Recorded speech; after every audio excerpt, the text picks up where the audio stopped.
we had I had mentioned we had uh, Amjad Ayub Mirza also joining in from London, and due to some uh, issues, technical issues, he could not join earlier. So I know we have already exceeded the time limit, but it would be very useful and very interesting to have concluding thoughts from Amjad Mirza Sahab, because he actually belongs to Mirpur, and he is a human rights activist, and he has you know uh, talked about 1948 tribal attack, and he has uh, presented the case in Geneva and a lot of such forums, and it will be very interesting to know his perspective on this subject. So welcome, Amjad Saab, and uh, we are at the fag end of this seminar, and we have already exceeded the time limit. So we were trying to wrap up. But since you have joined, we would be very happy to hear your thoughts. For uh, another 5-10 minutes maximum, maybe 5-10 minutes, if Okay, it's okay with okay. the other panelists. Well, what happened is that last night while I was asleep, the clocks went back in England, so I wasn't sure. So that caused a bit of confusion, and I just suddenly realized that the times have changed. So, well, you see, uh, this tribal attack. Everyone knows about the tribal attack now. It's common knowledge, and people have talked about it and people have written about it. I've talked about it and written about it extensively. The question, however, remains, where do we stand today? And we stand at the same crossroads where we were on the in October 1947, and that is that our land, Indian sovereign territory, is occupied by Pakistan.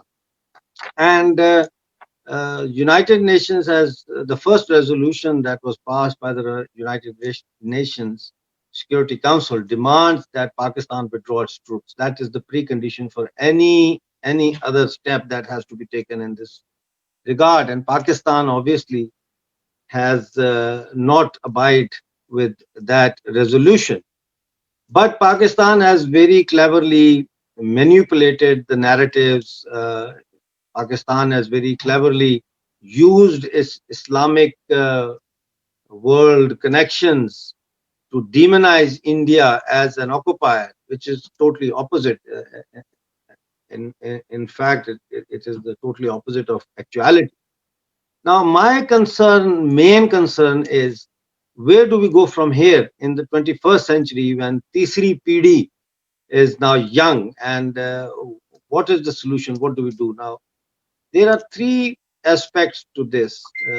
Number one, I think that is that we should um, enhance our campaign on nationally inside India on a state to state basis, as well as on international forums, which is EU, United Nations, the African organization, African Unity Organization, and OIC as well. There are a lot of countries, although they are Muslim countries, but there are more than a dozen countries that stand by India on the issue of Kashmir, including Saudi Arabia. So we should, first of all, I think that should be our starting point, which is already we have done it. First time I raised the issue of taking Pakistan to the International Court of Justice and accused Pakistan of war crimes. So that is what we should be working on.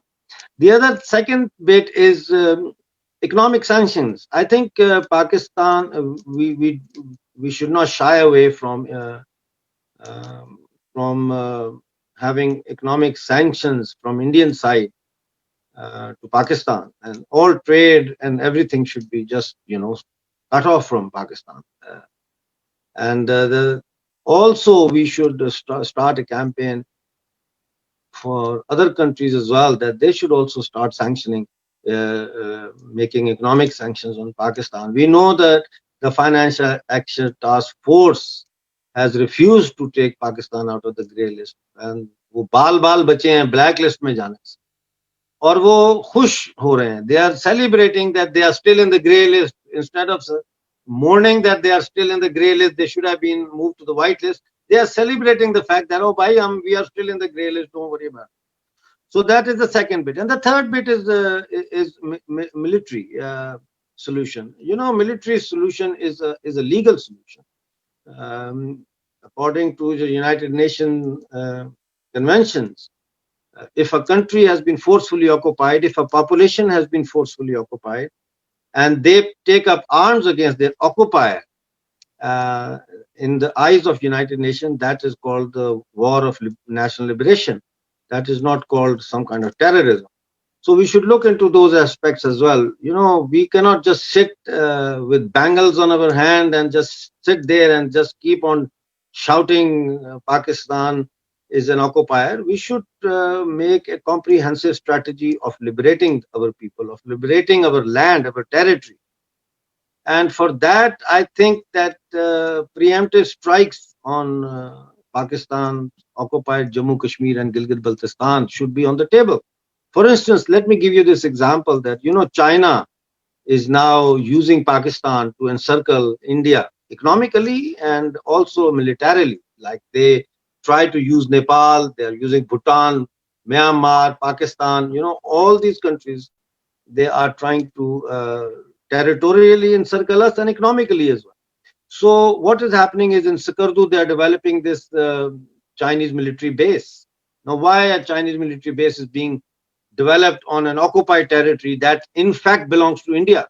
So a preemptive strike that if America can do preemptive strikes, then what is keeping us from doing the same, from following the same? Because it has become a norm. Britain, the NATO, they have done preemptive strikes. Preemptive strike is not a crime. Preemptive strike is when you have ample proof that something is being developed to hurt you, to hurt your country, to hurt your territory, to hurt your people, to hurt your army. Then you are bound to have to think about preemptive strikes. And finally, these are the three things. Finally, you know, there are always, I read when I was doing a short course on foreign affairs, they taught us that there are three things that you use to subjugate your enemy. Number one is economic sanction. Number one is diplomatic efforts, which I've already mentioned. Second is economic sanctions. And the third is war. And the reason of war is to bring them back to point one, which is the negotiating table. So India under the leadership of BJP and Narendra Modi, Amit Shah, Adityanath Yogi, and our Lieutenant Governor is doing a pretty good job. But COVID-19 is hampering our progress in this regard, and we should not be intimidated by COVID-19 and all this. We should, if we are a regional power, देखो भाई बात सीधी है, हम या तो हम अपने आप को रीजनल पावर समझें और या हम अपने आप को एक लूला लंगड़ा पावर समझें, समझ आई? तो ये वो काम नहीं हो सकता कि you slap me on my right cheek and I present my left cheek as well. We don't believe in this philosophy. You slap on my left cheek, bloody hell, I break your legs. You know, this is a regional power. And as a regional power, India should act as a regional power. भाई हम 70 साल से किस लिए गुलामी में हैं? मुझे बताओ ना, मेरी क्या सजा है? आप तो बैठे हो इंडिया में, आप तो एंजॉय कर रहे हो, आपको तो कोई टेंशन नहीं। टेंशन तो हमें है जो ना बोल सकते हैं, ना लिख सकते हैं, ना असेंबल हो सकते हैं, ना उनकी जॉब मिल सकती है। So we are the victims, we are Indian citizens. भाई ये आपको कब समझ में बात आएगी? We are Indian citizens living under the illegal occupation of an occupier called Pakistan Army. Why is India, it took so long for India to realize that we are Indians, and such a big population of Indian, like about 60 lakh Indians are living under occupation of an illegal state that was not born out of jihad or voting or referendum, but by Westminster, by drawing lines and saying, ठीक है जिन्ना तुम ये ले लो, नेहरू तुम ये ले लो। हम क्या हैं? भेड़ बकरियां थी हम। So, these things concern lives. Human lives are involved in this, Rakesh. And we have to make sure that India does not turn its back again on our people, on its people, and uh, a nationwide campaign is the necessity. India में हर state, हर union territory के अंदर campaign build की जाए जो कि हमारी सेना को जो है वो पीपल सपोर्ट दे ताकि हम आगे जाके अपनी टेरिटरीज वापस लें. Thank you very much. I think I said more than enough.